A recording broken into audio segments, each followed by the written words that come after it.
Barbershop conversation, guys. Feel free, hit the subscribe button. So, I watched the Shakur Stevenson fight last night, and obviously it was a um, less than desirable opponent. We'll just say the least, right?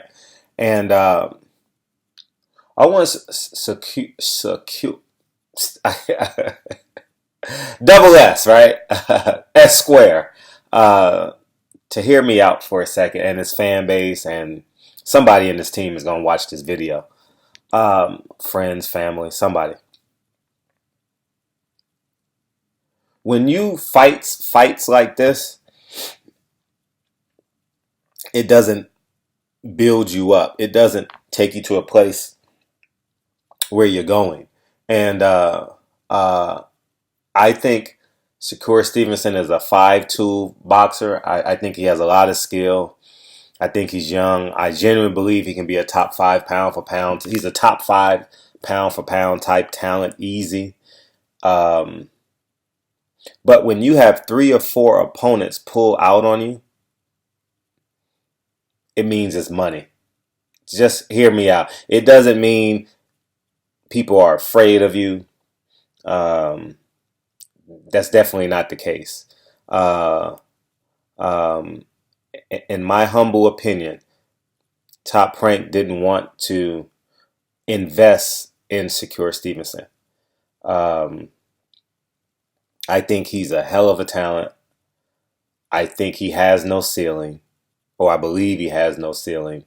And I don't want him to be forced to move up before he's ready, because now people are going to be saying, or Top Rank may say, well, we can't find an opponent for you, so you got to move up to 130. Man, the kid is 22. I'm sure he can make 126 for another year, maybe a year and a half, with proper discipline and diet. And uh, I don't want him to be forced to do things that will come natural for his career. You go up to 126, then you go up to 130, 35. You don't want him going to 130 chasing a big fight. You want him to have the ability to clear out a division, which I believe, excluding Gary Russell, maybe the experience and the volume of a Leo Santa Cruz may give him problems, but they will age out and wait out, and wait out, WEIGHT, for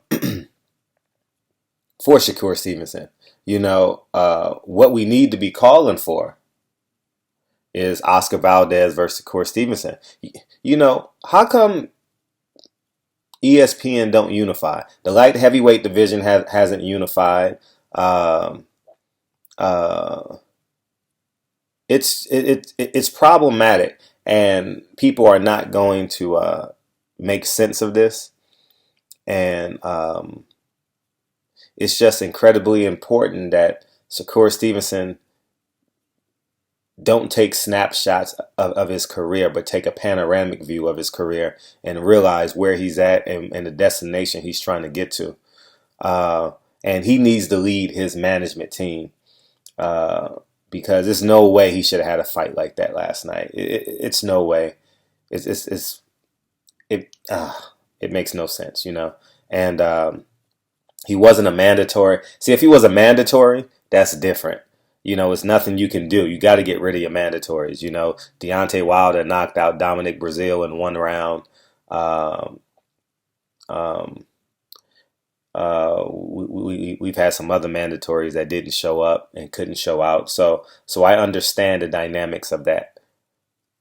If outside of mandatory, if it's a voluntary defense or a up and coming fighter, um, you definitely want to be excelling. I don't want Shakur Stevenson to be mentally, or to put pressure on him to have to take the elevator to success. Um, take the flight of stairs. I'm not saying take your time. I'm not saying crawl up the stairs. I'm not saying walk at a slow pace. What I am saying is I don't want him to take unnecessary risks that doesn't warrant optimum success for his career or natural flow of his career. We've seen far too many, like Dog Bay. Like, why did he take that rematch?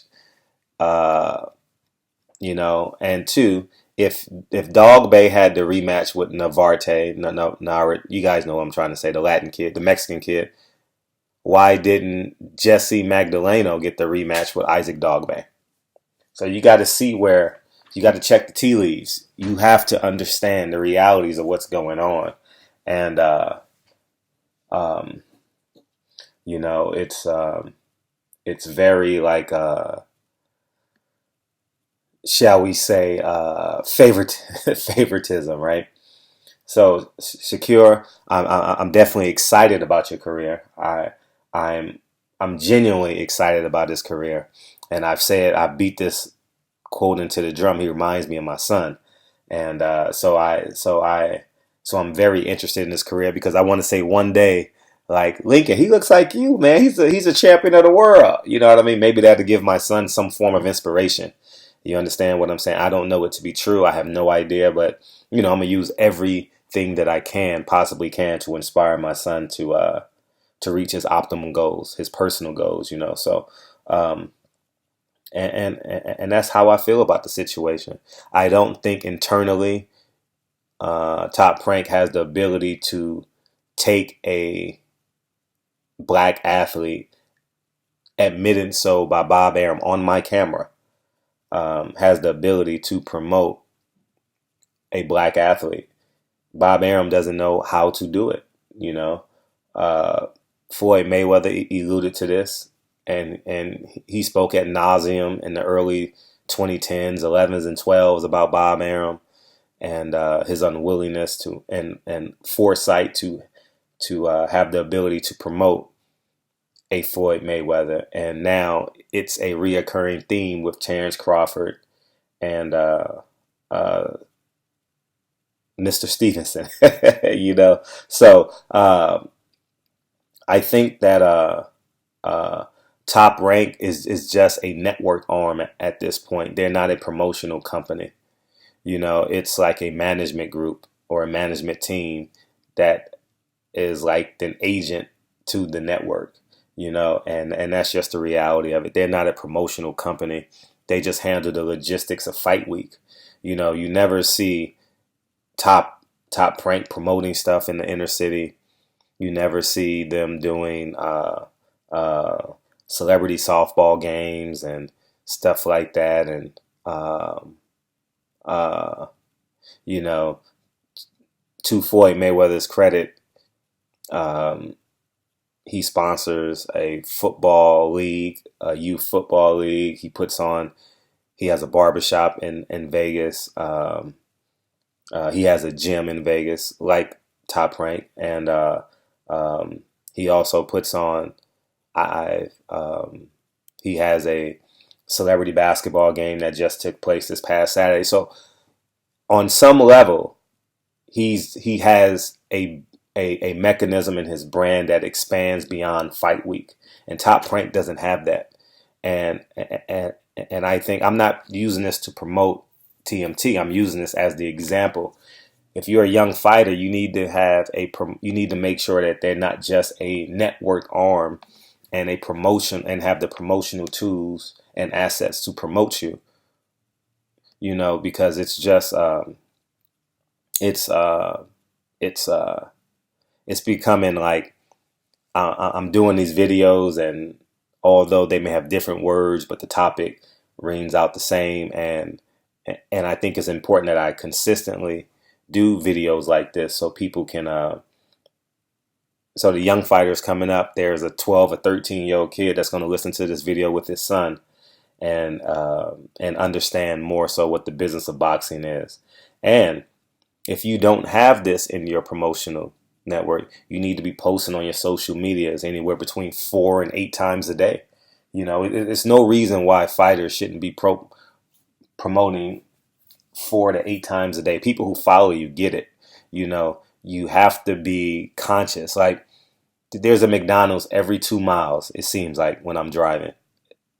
Starbucks is popping up everywhere. Now they have drive-through Starbucks everywhere. So you don't want people to forget about you. And it's fighters have have a tendency to go in hiding when they're not fighting, you know.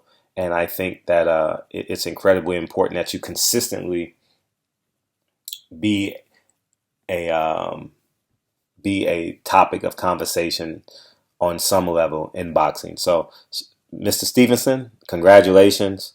Um, I think you can beat Oscar Valdez right now. I would pick you to beat Oscar Valdez, and I think that's the fight that needs to happen, or you need to force him to vacate his belt. It's real simple, you know. You're number one ranked by the WBO, right? Which means that you're ripe and ready. So I believe you can beat Oscar Valdez. I believe Oscar Valdez is on the other side of the mountain. Um, he didn't unify with none of the 126 guys, and that was a fight. And I know this to be true. That was a fight that could have been done rather easy. He and Abner Mares, he and Leo Santa Cruz, that fight could have been made rather easy. Bob Arum didn't want those fights to happen. Um, so, um, so that's it. So, anyways, man, congratulations, Shakur. Hopefully, you get another fight in the next 90 days. I know as fans, we want to see you as soon as possible, but that's 2 fights in 84 days. That means you've had 2 full camps in 84 days, and people say, well, he didn't. He didn't have to. He wasn't challenged, but he was challenged to make 126 pounds. You understand what I'm saying? So he still has to get to the weight to fight, you know. So, and I think that is taxing on the body by itself. So, anyways, man, congratulations. I really would love to see you fight in the next 90 days. You're probably looking at the undercard of Terrence Crawford right now. If it's July, August, yeah, you're probably looking at the undercard of Terrence Crawford, which means if you're looking at the undercard, you're not going to get an Oscar Valdez.